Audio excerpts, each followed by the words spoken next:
Hello बच्चों, आइए प्रश्न देखते हैं। निम्न में से कौन सी एन प्रोपिल एल्कोहल से एन हेक्सेन बनाने के लिए उचित विधि है। अभिक्रिया दी गई है CH3 CH2 CH2OH प्रोपेन 1 ओल की अभिक्रिया X के साथ, जिससे CH3 CH2 CH2Br ब्रोमोप्रोपेन प्राप्त होती है, जिसकी अभिक्रिया Y से करवाने पर नॉर्मल हेक्सेन प्राप्त होती है।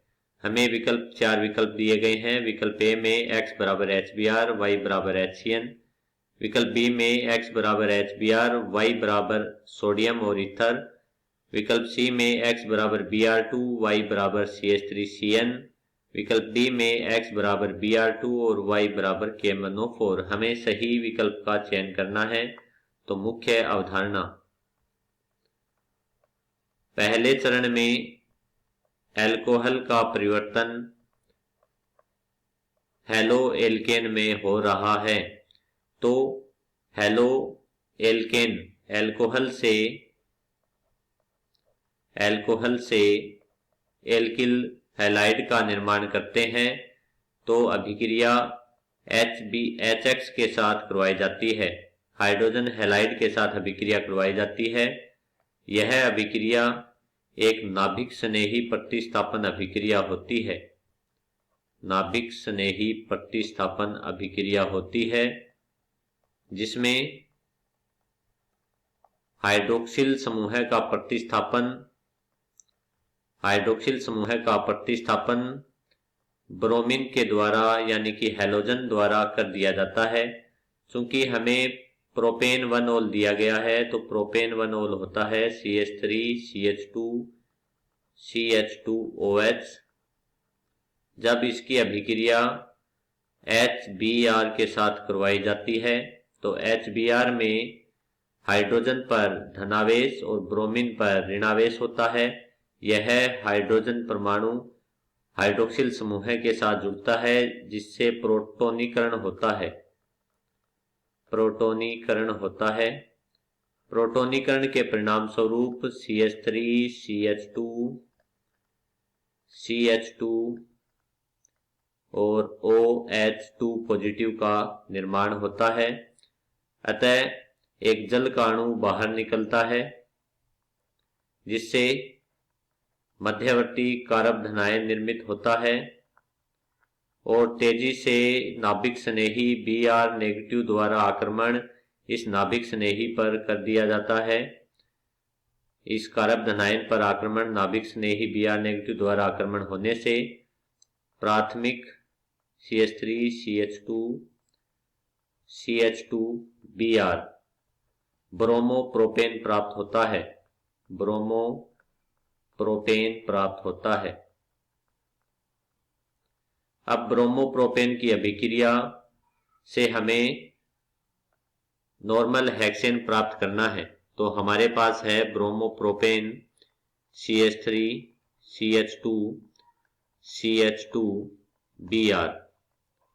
जब इससे नॉर्मल हेक्सेन प्राप्त किया जाता है, तो नॉर्मल हेक्सेन होता है CH3 CH2, 4 अणु यहां पर, फिर CH3 normal hexane.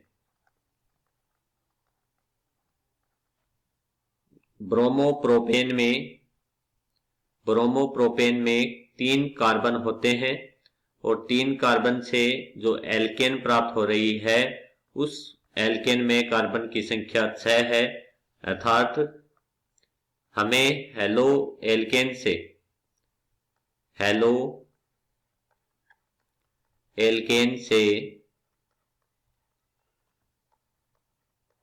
Double carbon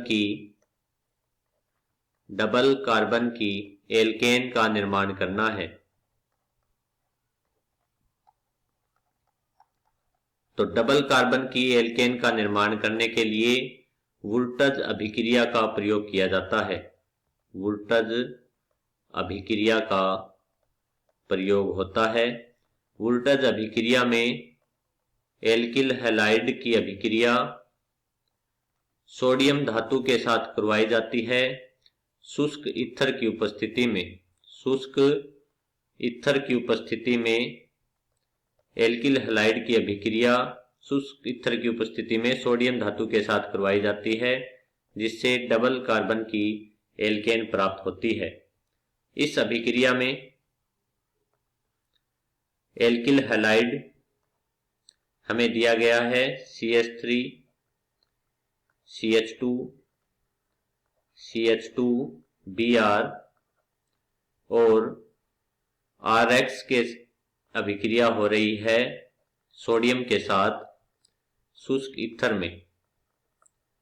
शुष्क ईथर में अभिक्रिया होती है तो ब्रोमीन द्वारा इलेक्ट्रॉन अपनी तरफ खींचने से यहाँ पर कारक धनायन निर्मित होता है। क्योंकि सोडियम धातु होती है और धातु इलेक्ट्रॉन का त्याग करती है, जिससे Na पॉजिटिव व इलेक्ट्रॉन बाहर निकलता है। यहाँ पर CH3 CH2 पॉजिटिव, इस CH2 पॉजिटिव को सोडियम धातु के द्वारा इलेक्ट्रॉन दे दिया जाता है। परिणाम स्वरूप एक मुक्त मूलक का निर्माण होता है। CH3 CH2 पॉजिटिव मुक्त मूलक बनता है, अर्थात यह अभिक्रिया मुक्त मूलक अभिक्रिया होती है जिसमें एक एल्किल मुक्त मूलक बनता है। एल्किल मुक्त मूलक बनता है। यह मुक्त मूलक अपने समान दूसरे मुक्त मूलक एल्किल मुक्त मूलक अर्थात CH3 CH2 मुक्त मूलक के साथ अभिक्रिया कर नॉर्मल हेक्सेन CH3 CH2 4 अणु CH3 अर्थात नॉर्मल हेक्सेन प्रदान करता है। इस प्रकार अभिक्रिया में प्रोपेन 1 ओल की अभिक्रिया HBr के साथ करवाने पर प्रोटोनीकरण से जल का अणु बाहर निकलता है और जो निर्मित मध्यवर्ती कार्बन धनायन पर तेजी से नाभिक स्नेही Br नेगेटिव के आक्रमण से ब्रोमोप्रोपेन प्राप्त होता है। यह अभिक्रिया एक नाभिक स्नेही प्रतिस्थापन अभिक्रिया होती है। ब्रोमोप्रोपेन से नॉर्मल हेक्सेन बनाने के लिए चूंकि हेलो एल्केन से डबल कार्बन की एल्केन प्राप्त करने हेतु वुल्टज अभिक्रिया का प्रयोग होता है, जिसमें हेलो एल्केन की अभिक्रिया सोडियम धातु के साथ शुष्क ईथर की उपस्थिति में करवाई जाती है। सोडियम धातु इलेक्ट्रॉन त्याग करके सोडियम आयन का निर्माण करते हैं और हेलो एल्केन में ब्रोमीन अधिक विद्युत ऋणी होने के कारण इलेक्ट्रॉन को अपनी तरफ खींचता है, जिससे कारक धनायन निर्मित होता है।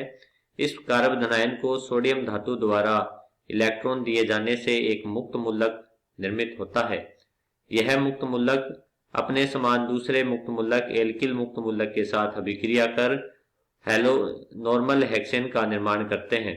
तो चूंकि अभिक्रिया मुक्त मूलक के बनने से हो रही है, इसलिए इसे मुक्त मूलक अभिक्रिया कहते हैं। तो विकल्प X होगा हमारा HBr और विकल्प Y हमारा होता है सोडियम और ईथर। तो हमारा सही विकल्प होगा B, X बराबर HBr, X के स्थान पर होगा HBr और Y के स्थान पर होगा सोडियम और शुष्क ईथर की उपस्थिति में सोडियम से अभिक्रिया। आशा करता हूं आपको अच्छे से समझ आया होगा। धन्यवाद।